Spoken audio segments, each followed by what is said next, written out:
So we're starting to record. Yep. Are we on the right frame rate? I'm sorry, I can't hear much of what Neil is saying. This is nuts. Here we go. Hi, Netflix people. Is this thing on? And I'm sorry, I look like Theo Vaughn today. I love being a comedian. Oh gosh, that's sad. Hi, I'm Neil Brennan. I'm a comedian. And I miss comedy. I miss comedy. I miss going outside. I miss seeing my friends. I miss life from before the pandemic. The deadly coronavirus. The coronavirus. One of the nice things about life before the pandemic, looking back, is that I used to see a lot of my comedy friends, and we'd do live comedy shows, and it was very funny and gratifying. But that's pretty much over. There's a few comedy shows happening right now, but they're like outside, and there's 30 people there, and people aren't allowed to laugh. They just have to raise their hand if they think something's funny, so as not to expel any airborne poisonous mist out of their mouths. The deadly coronavirus. The coronavirus. Netflix asked me if I would make a video talking via technology with some of your favorite comedians. I'll be the MC. How it works in comedy is like the least famous person generally MCs. So think of me as the soda can in the dick pic. Use me to compare other people's fame against mine. And I'll be honest, there's some pretty girthy comedians in this video. Hey, tell me some of the jobs you had before you were a comedian. I was a waitress. I worked in a auto parts factory where I would hide in the boxes and try and take naps. I was a hardcore comic at the time and a hardcore waitress because I was good. I'm a Virgo. I'm good at everything. I passed out flyers for the Boston Comedy Club on the corner of McDougal and 3rd for 2 years. I sold vacuum cleaners, not door to door. The Mirage Hotel as a tour guide at the dolphin habitat. Wow. The tagline at Office Max was, anytime a customer would walk in, you would have to say, "Welcome to Office Max. How can I help you take it to the max?" And I couldn't do it. I worked in with my grandmother at this aviation place. I remember I was going out with somebody from work, and she said that she was a whore, and I said, "I know." In stores. People would come in and I'd throw dirt in front of them and then I'd vacuum it up. I was an assistant at Renaissance Pictures, a terrible assistant. I worked at this shipping tracking company. We were tracking shipments for sperm clinics for sperm donors. So basically I was just tracking cum all over the country. Making sure it landed on time so the cum didn't go bad, shit like that. It was a dog sitting place, and I had to drive like Dumb and Dumber. I had to drive the dog van to the rich people's apartments and go into their house and grab their dog who was biting and nipping at me. I would come to the table and the customer would be like, you look familiar. Like I seen you before. Was you on Comedyville? And I would be like, yeah, breast in the wing or leg in the thigh. Seriously. Some people would even ask me to do the joke at the table and you'd be like, that doesn't come with the number 2, bitch. That's the first time I got punched in the face, knocked unconscious, square in the temple, off my feet. That was actually the last day I worked there. I worked in a hamburger place. Let me see here. I was a lifeguard and a sneaker salesman. So if you guys read my book, Life Lessons, I can't make this up, you would know that. If you didn't read my book, go get it, go read it. And also go on Audible and go get my other book, The Decisions. Ooh, guys, Kevin has a disease called promoitis, where he can't not promote things. And he made some progress. Sadly, that was a step in the wrong direction. Hold on, Kevin's texting me. Neil, sorry about promoting my book on that fundraiser. My mistake. When you get a second, check out Jumanji 2 now on video. God damn it. What was the first joke you did that made you think I might be able to do this for a living? All right, the first joke that I told that got me any sort of attention. Can you not have the TV on? I'm making a video. Yes, you can. You can totally hear it. This is going out to worldwide Netflix. My first joke, which is on my other Netflix special, Jerry Before Seinfeld, that I told in my college friend Joe Pacino's den to him and a couple other guys. I wrote it on a piece of paper, which was the left-handed bit. Left-handed people do not like that left-handed things are always negative associated. Two left feet, left-handed compliment. What are we having for dinner? Leftovers. You go to a party, there's nobody there. Where'd everybody go? They left. Then it was, should I try and be a comedian? And that was probably 4 or 5 months. And then I went to Catch a Rising Star, I think in the fall of '75. And I got on stage and could not speak. I just completely caved in. There was one joke I had. I was visiting home, and my mother said, my father said, "Oh, this guy was in his car." He mentioned it, and he killed a dog. And my mother goes, "He hit the dog?" And my father goes, "No, he got out and stabbed it, Judy." And so I was in the back seat when they had that little back and forth, and I went, "Hey, I think that's pretty good. Maybe I could say I was driving in a cab, and the cab driver killed a dog. He didn't hit the dog. He got out and stabbed it." So I did that at the comic strip, and it was for sure my biggest laugh I ever got. And that became like, oh shit, man, I gotta get more jokes like that. And I ripped off my dad mocking my mother. That was my biggest joke. I started talking about how girls are not given as much sort of financial advice when they're kids. I was never taught about money. I was never taught about how to balance my checkbook, you know, how to invest, how to save money. And I just said out loud, not scripted, until last year, I thought a 401k was a marathon. And everyone started laughing. It was the auto shade. You know, those big cardboard sunglasses, things you put in your car window, in your windshield on the hot days to keep your car cool. So I noticed on the side of them, because I had one, there were instructions and in big bold letters it says, "Do not attempt to operate vehicle while auto shade is in place." So I just ran with that. Like, can you imagine going down the highway and you see a big ass pair of sunglasses coming at you, you know? So, and that joke, it would work. I could open with it, close with it. It was just a good, solid, people are stupid joke. My first joke that I thought I might be able to do this for a living was saying that my boyfriend was always turning the lights on when we would have sex, and then I would shut them off and he'd turn them on. And eventually he said, "Hey, Amy, why are you so shy? You have such a beautiful body." And I said, "Oh, you think I don't want you to see me?" What's like your favorite joke ever? Ever? Really? I know this is weird. My favorite joke ever is a Damon Wayans joke. Damon Wayans said, "We were so poor, I once stole 8 cents out my father's pocket and he missed it." That just cracks me up every time I even think about it. And he missed it. God damn it, you guys were poor. My favorite thing to do is to watch Mitch Hedberg sets. Hotels don't have 13th floor because of superstition. But come on, people on the 14th floor, you know where you're at. If you try and jump out the window to kill yourself, you will die earlier. I'm sorry, Mitch. What's something that people may not know about some of the other comedians on this list? John Mulaney, my dear friend John Mulaney, gives a great gift.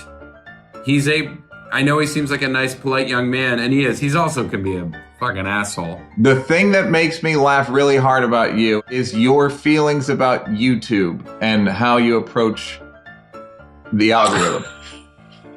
I don't want to watch what I want to watch. I want to watch what YouTube thinks I want to watch. You're one of the only people I know who welcomes the algorithm.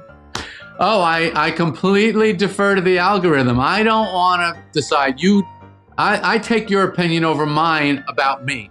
And the example you gave me was the Marx Brothers followed by Lawrence Taylor highlights? Sure.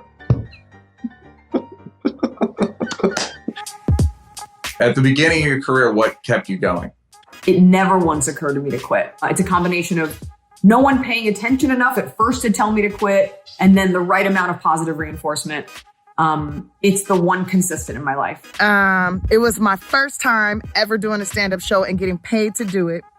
And they wanted me to do 15 minutes and they were going to give me $50. And I did the show. I bombed. I got booed. It was bad. It was bad. She was not ready. And I thought, they're not going to pay me. I'm out of here. I was heading out the door and they paid me. When I would have bad shows, and I had some bad shows, I wasn't bad, the audience was bad. Let's get that straight. Some bad audiences early on, and then they got better somehow as I got better. The first night I went to the open mic night was like being paralyzed with anxiety. And then I had a silly little 5 minutes, and I got through that, and it was revelatory. How exciting is the hour after you get off the first open mic at the store? Well, you can't sleep, and you walk differently, and the other thing is, you go home immediately and start writing, which I did. And writing. And then the next Monday came and I think, well, wait a minute, nobody has contacted me. And so keep writing. Another week goes by, nobody has contacted me. So I called the Comedy Store and it was Mitzi. Here it comes. Oh, hi. No, you have to sign up. Oh. Think of where I would have gone if I'd had those 2 weeks back. Forget it. Yeah. You wouldn't be doing this shit. Who did you open for that you learned a lot from? Probably within the first 8 minutes of the first set I ever saw him do was Dave Attell. Dave Attell. I used to work out, but I hurt my back carrying the show. And then... Actually, the ultimate person that I opened up for that changed my life was Jamie Foxx. Donnell Rawlins. He's the only comedian I've seen where he was doing a joke about Michael Jackson, which I can't actually repeat in public. And he was making the audience laugh so hard that they verbally in unison was saying, no, stop with the joke because we're laughing too hard. I've never seen that happen before. Shit, man. I opened for Seinfeld one time. That was a giant night. It was in Boston. Everyone's life sucks. Your life sucks. My life sucks too. Perhaps not quite as much. I did my 15. It wasn't like an electric night for me. My parents were there. It was like 2,500 people. It was, a giant place. I couldn't believe I was there. And then my parents saw Seinfeld killed for about an hour 20, and then we drove home together and talked about Seinfeld's act the whole time, just like, how about when he said this? And I was like, yes, I know. Who in general did you find hard to follow?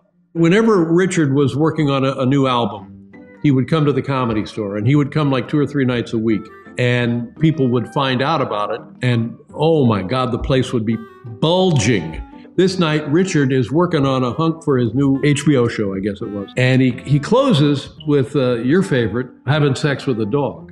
The audience now is going crazy, and it's like a rabid kangaroo has been turned loose in the building. And they're all filing out. And now, ladies and gentlemen, it's Dave Letterman. Hi, how are you? I've never had sex with my dog. It is usually hard to follow either someone who juggles or follow someone who sings a lot in their act because, they bring a different level of energy. I don't really consider it comedy, but it's a different energy. I was kind of middle career, early career, and I was playing Las Vegas downtown in a lounge, which seated about 250 people. My opening act, for some reason, was Kenny Rogers.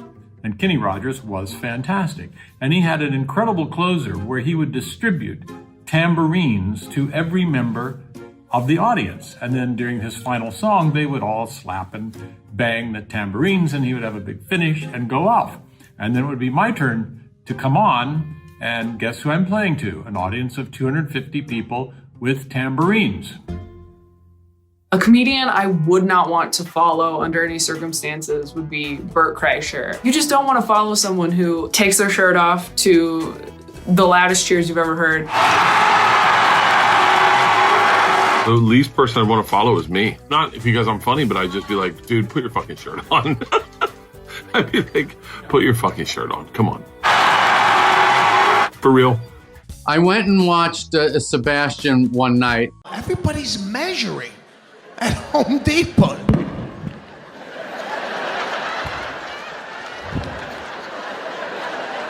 And I love Sebastian, and I sat down to watch him, and I got so into his show, I got up and I forgot who I was.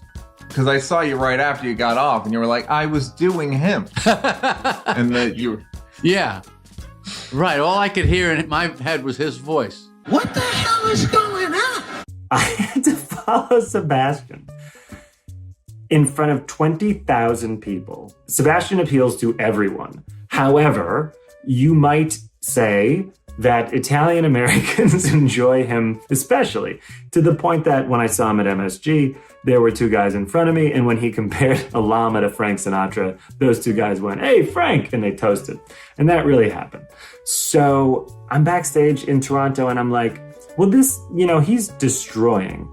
But maybe this city, this is Toronto. They're open to everyone. This is in Canada. I did not know that Toronto has an overwhelming Italian population. So Sebastian is destroying, and again, he would with any audience, but he's especially killing with Italians. And I thought, this is really bad that I'm about to go on. And I went on, and I was like, hey, hi everyone, Sebastian Maniscalco. And you ever see 20,000 people not like something right away just cause? That's what happened this night. And I did my 20 minutes or whatever, and I got home, and every tweet was just like, we're sorry, you bombed. We're sorry that the crowd hated you. But I'm not sorry, because they loved Sebastian. I got to see Sebastian. I wish I was Sebastian. No, I don't wish I was Sebastian. I take that back. I'm glad that I get to watch Sebastian. If I was Sebastian Maniscalco, I wouldn't get to watch Sebastian. So I'm glad I'm me and less funny. I remember that night, John Mulaney, in Canada, Toronto. By the way, John, you might want to take a shower or fix your hair for something like this. Baseball cap? What are you, in Little League? Anyway, John, there was a lot of Italians in that audience, and you might have been thrown off because you never stepped in that type of environment before. It's not anything to do with you or your comedy. It's all fantastic. But when you went out there, you might have got hit with an amount of cologne that you've never smelled before in one area. So it's not that you bombed. It's your head was all askew from the amount of cologne that was in the crowd. John.